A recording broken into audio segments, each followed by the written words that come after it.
অনেক সময়ই আমরা সপ্তাহ শুরু করি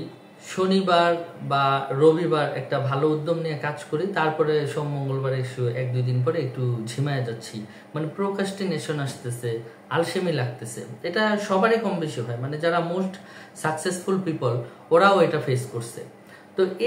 এটা থেকে বাঁচার উপায় কি? মানে এই যে গড়িমসি বা আলসেমি হওয়া বা এই স্পিরিটটা যে দু একদিন পরে হারায় যাচ্ছে,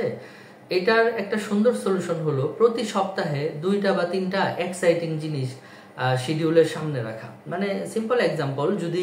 আপনি শনিবারে জানেন যে এই শুক্রবারে আপনার একটা ট্যুর আছে, ট্রাভেল প্যাকেজ বুক করা, সেখানে 5-6 জন ফ্রেন্ড মিলে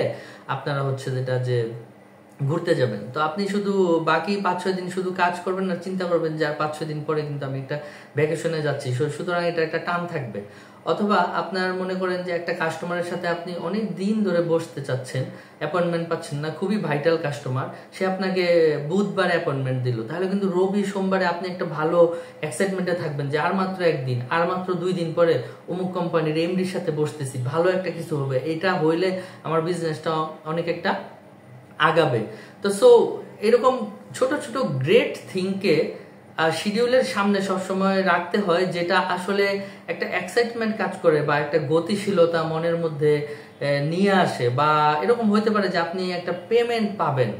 হয়তো বা আপনি জানেন যে এই পেমেন্ট আপনার বৃহস্পতিবার হবে, সেটার উপর আপনি অনেক ডিপেন্ডেবল, বিগ অ্যামাউন্ট, আপনি সারাটা সপ্তাহ শুধু এক্সাইটিং যে